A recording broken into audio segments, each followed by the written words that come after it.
Good morning, everybody. Thank you for coming along today. I've got some hopefully really interesting content that's going to bring you fully up to date with some of the stuff that's happening out there in hacker world or in the threat landscape. My name is Rick. I look after the cloud services division over here at Proofpoint.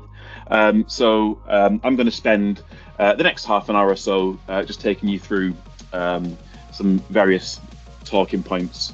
What I'm going to do is I'm going to start with why criminals are attacking people these days rather than technology. So I'm going to walk you through that scenario and why people are the key attack vector for cyber criminals. There's been some crazy changes in the way that criminals are attacking us. Actually, just in the last 6 to 12 months alone, there has been a huge shift. And so I'm going to let you know what that shift is and why you need to be aware of it.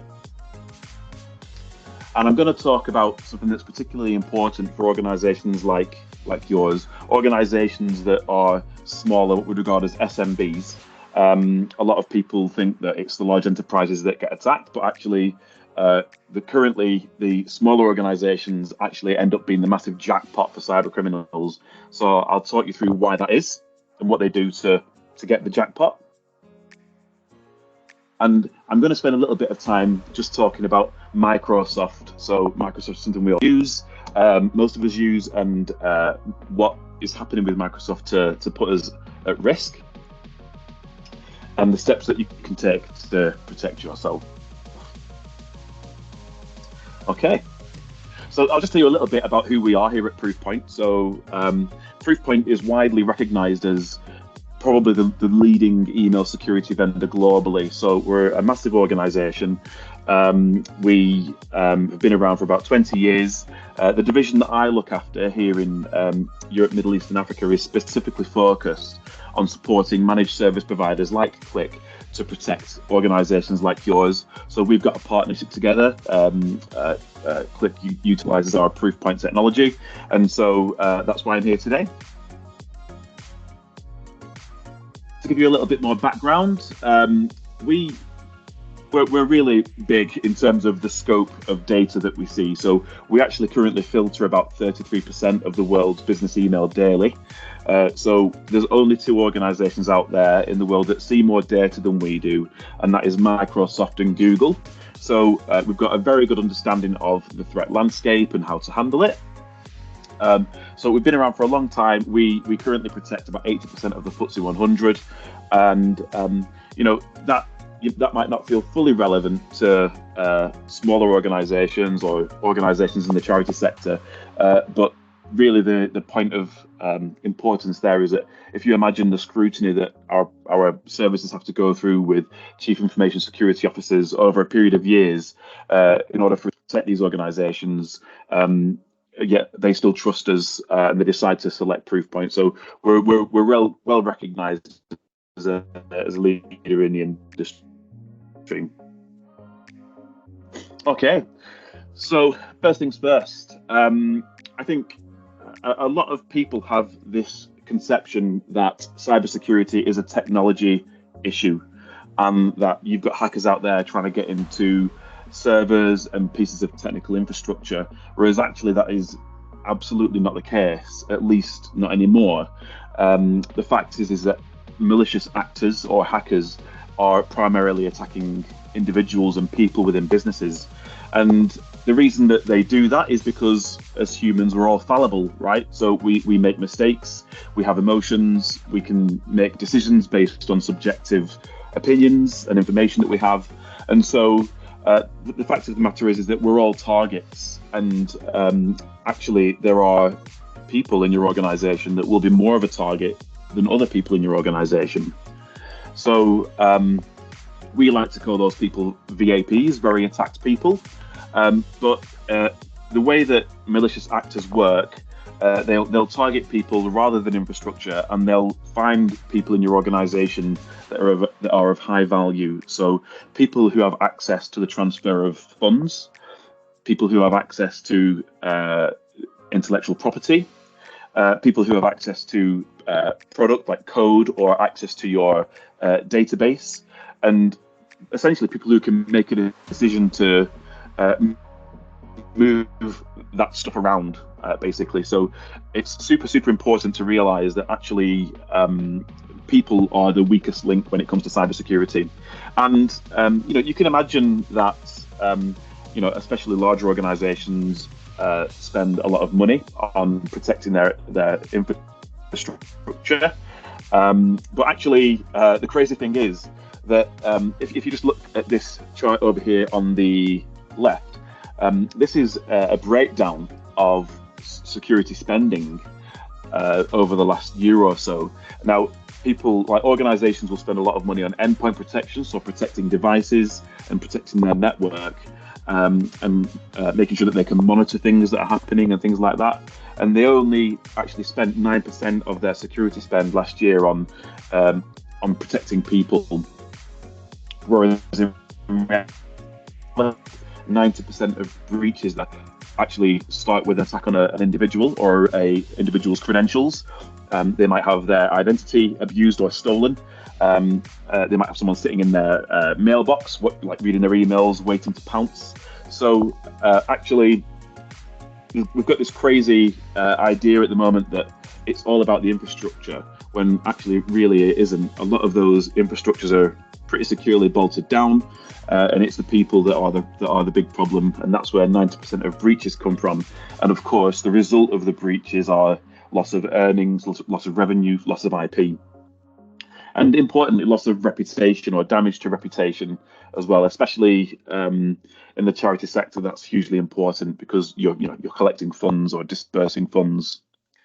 So the moral of this story is that it's not the tech, it's the people that matters, and that's why it's important for us to take some important steps.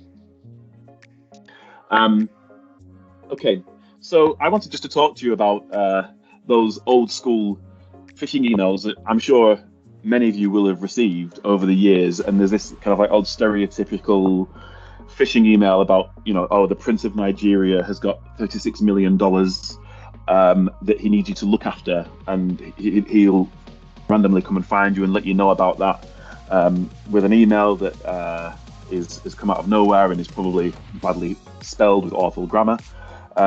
So this people actually used to fall for that stuff, and maybe some people still do. But the important thing to bear in mind is that this whole Prince of Nigeria thing is changed. It's massively changed. So what as humans we typically look for in terms of the dodgy emails that we get, and because this is all just about dodgy emails, because that's where all of the breaches come from, is you would try and identify whether something was dodgy or not, and they'd be quite obvious. So there'd be spelling errors, there'd be crazy far-fetched stories about things like the Prince of Nigeria, they'd be poorly written, and they'd be quite generic. So actually what would have happened is, your email address would be part of a very extensive list of email addresses, and everybody would get the same email. So there'd be a mass deployed email campaign, and it would be a situation of, if you throw enough mud at the wall, something will stick. And that's how malicious actors, used to work. And unfortunately, that has very much changed. And there's been a huge increase in the volume and the sophistication of phishing emails. So what happens these days is the complete opposite. Actually, you will really struggle to spot a phishing email if you don't really know what you're looking for. So these days, phishing emails are really very accurate, and often they'll be person specific. So they might have been created for you specifically as an individual, and you might be the only person to receive that email. And that has to happen because a lot of the time, if you've got security tools in place, they will find ways to try and get around, the protections that you've got in place. So if you take, for example, an email has to be based with a domain. But if you set up a new domain because you want to be a cyber criminal and you want to send some dodgy emails out, you set up a new domain and you send the email. But actually, if your domain is now less than 3 months old, it will just immediately get blacklisted and blocked. So what will happen is someone will pick a person, they'll register a domain that's relevant to that organization, and then wait 3 months before they even do anything, and they'll come back to it. before they send the email, because it looks like it's from a more trusted source. So they do all sorts of this kind of thing now. They'll talk in local dialects and languages. It'll be personalized, so it'll have the correct branding, the correct phone numbers. It'll look very much like the correct email address, or people in your organization have sent an email. And there'll be these expected elements. So actually, phishing emails these days are surprisingly accurate. And for example, let's say you've joined an organization and you're waiting for something to come through that you would expect, like your HR policy or your payroll details. Crazy thing is that you'll get an email from your payroll team saying, "Oh, we need to set up on payroll," and that will actually be a malicious email. And that's a really clever way to catch you out, because it's an email that you're expecting, and those are the ones that are really clever and that most people fall for. So it's really important just to watch out for those kind of attacks. And there can be a lot of evasion and obfuscation. So, phishing emails these days aren't just phishing emails; they are multi-layered approaches, so like they're multi-layered attacks. So if you think something's a little bit confusing, or and you take a step and you click on something, or you get into something, actually there'll be somebody on the other end of a phone that will convince you that it's okay, or they'll provide a little bit of information that kind of like makes you doubt yourself, but potentially is enough to still make you carry out an action, or they might carry out some kind of threat. Like if someone's pretending to be your CEO, they might rush you to make a bank transfer to a certain account, or we'll be in big trouble. The organization will have a problem. And so there's a little bit of smoke and mirrors that comes into it as well. So we've gone way beyond the situation where the Prince of Nigeria is sending you a really obvious email. And I mentioned previously that there's been an increase in the volume and sophistication of these new, highly advanced emails. And actually, in the last 6 months alone, we've seen a 500% increase in the number of phishing emails that come through versus the entire year of 2022. And so there's been a massive spike. You could almost call it a pandemic of new malicious activity that's evolved.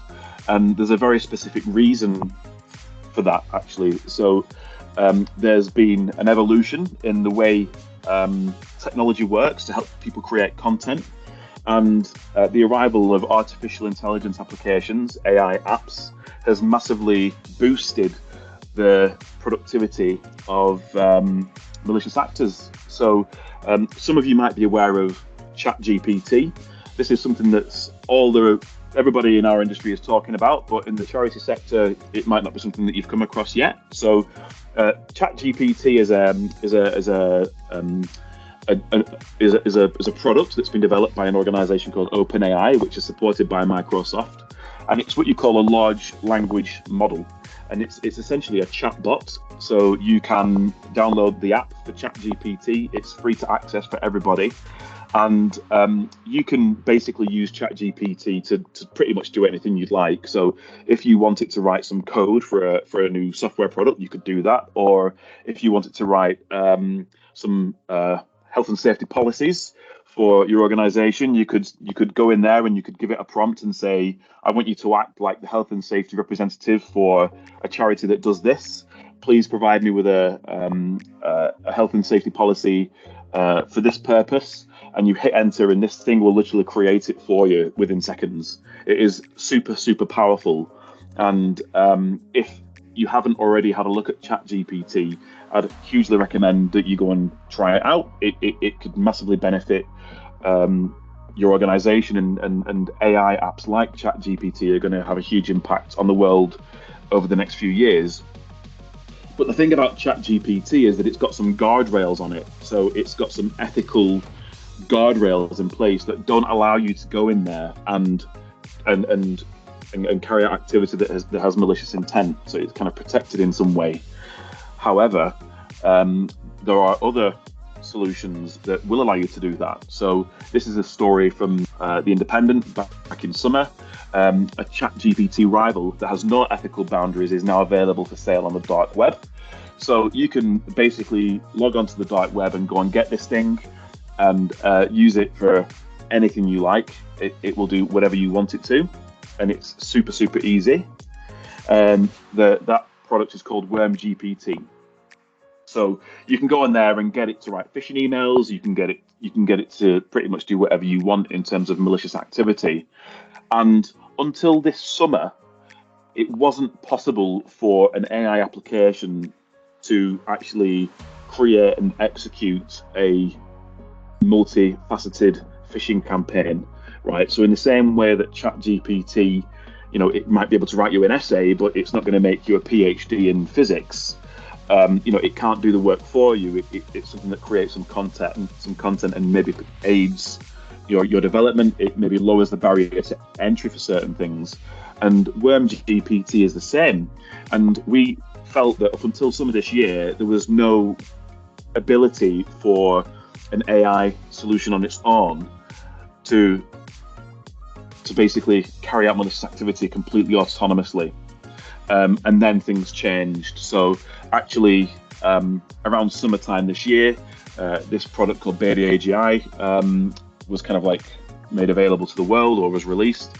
And this is actually one step further than just being a ChatGPT style app. This actually will go away. You can give it a prompt, and it's an autonomous AI engine. So it'll go away and hire other AI solutions and then coordinate them to deploy a multi-level, multifaceted phishing campaign. Right, so it's hugely dangerous, and it means that it can take what used to be a call center is now one person can basically program this thing to go and hire other AI solutions to conduct malicious activity. And it's not just things like ChatGPT where you've got a chatbot. There are tools out there that, for example, will have automated voices that sound realistic. So you might get an email from Microsoft saying you need to call them because there's an issue with your account. So you'll open that email and say, okay, I'm going to call these guys up to make sure it's okay. You'll call them, and there'll be a very trustworthy voice on the other end saying, oh, yeah, thank you for calling. I'm just going to do this. Please, can you give us this information? And actually, that will be a bot. That will be an AI tool. It won't be a human, but it will sound very much like a human. That's the kind of thing. So Baby AI will be able to create that email, send the email, get you to call in, and then we'll be able to organize for you to speak to a bot to help convince you to do something that really you shouldn't be doing. So it's insane. It's really, really crazy the way that the landscape is evolving at the moment. And here's some examples of some of the emails that we've seen recently. So this is actually 3 examples of the same email. However, they've all been written in very specific local dialects and languages. So the one at the top there is an Australian focused email, and I've got a colleague in Australia, and because I read this, and the first line, I felt like it was a really silly, stereotypical kind of like mick take of Australian people, because it says good day, and then it says, I hope you're going well, mate. And I thought, surely people don't talk like that over there. He's like, is this a joke? And so I spoke to my colleague Chris. I said, is this real? And he said, I literally start every email like that. And so, okay, fair enough. So that's Australian. Then we've got a similar one over here that is US Southern English, and then we've got one that is in kind of like perfect Spanish. These are all pretty much the same email, but they've got obviously varying logos and dialects and languages in there. So this is how things are looking these days. They're a bit more specific and focused. So the reason why we've had this 500% increase is back in the day, I'm talking like 2010-ish, we kind of like had this idea that hackers were like people in a basement or in a dark room with this very stereotypical image of just a lone rogue person sat in front of a laptop. And that was actually true. A lot of kids in basements would be hackers. But then what happened was a lot of those kids in basements went and got computer science degrees and, became really competent. And there's a lot of those people out there. And this is actually a photograph of a criminal outfit, I think, based in India. So this is what criminal malicious actors look like more commonly these days, and they do tend to be full organizations with HR policies and PTO and all of that kind of stuff. And a lot of the time, this kind of situation is also state-sponsored. So Russia, Iran, China has got offices and offices full of people doing this kind of stuff, and it's all state-funded. And we've got some, privately funded activity as well. But now, if you think that each one of these individuals can use the tools that I've just spoken about, they can basically carry out the same amount of work as a whole call center just on their own again. So we do now have a situation where actually you can be a solopreneur in the criminal mastermind world using the tools that are available to us, because you don't need to throw loads of mud at the wall these days. You just need to go and find specific people. And you can use AI to target people. You can use LinkedIn, for example. Go and use LinkedIn Sales Navigator to provide you with a list of, finance specialists, accounts payable specialists and organizations with a revenue of over £1 million per year. LinkedIn will spit that out for you, and then you can use AI to go and try and get those people's email addresses and target them to get credentials. So it's very, very easy these days. Okay, so that's all kind of scary and weird, and I'm not trying to use fear to kind of like scare life at you here, but this is just the reality of our situation at the moment. But something that's super important is that people tend to have the assumption that small organizations are not targets, and it couldn't be further from the truth, because actually smaller organizations, particularly in the charity sector, are more likely to have less protection in place, less staff education, or actually, you're working for a charity, you're someone with good ethical and moral standing, and maybe you're a little bit more easy to persuade than other people. Who knows? Maybe you're a kind person, you want to help, right? Which most people are. So this tends to be how it works. So step one is you use LinkedIn to identify a set of target accounts, and you use phishing campaigns to get into their Office 365. So you want their credentials, you want to get into their account. You might even just be able to buy those passwords from somewhere. And this is very, very common at the moment. Is what you will do is you will then go and identify an invoice from that organization. So you'll go and do research on customer email addresses for that organization. You get copies for the company invoice, and you'll see who it is who sends out the company invoices. Then what you'll do is you'll take that invoice and you'll put some new bank details on it, which are your own bank details. You'll then email customers with a copy of the invoice from the person and the email comes from the person who sends the invoices in the first place, and you'll let them know that you've changed bank accounts. And then all that happens is that the customer will then carry on making their regular payments so all of the invoices that then come, all of the genuine invoices that then come from the organization, all of the money that is paid against those invoices are then sent to the criminal. And the company that is sending the invoices only really, finds out about this when they realize that invoices aren't being paid. But what happens when your invoices aren't being paid, you don't ring up the day after in most cases and be like, you haven't paid your invoice. There's a period of time, and in some organizations, you can have an accounts overdue situation that's 6 months old or longer, and you actually call up someone and say, you've not been paying us, and the company says, well, we have been paying you every month. And then you realize that you've been scammed, basically. And this happens all the time. It's not actually the small organization that gets money.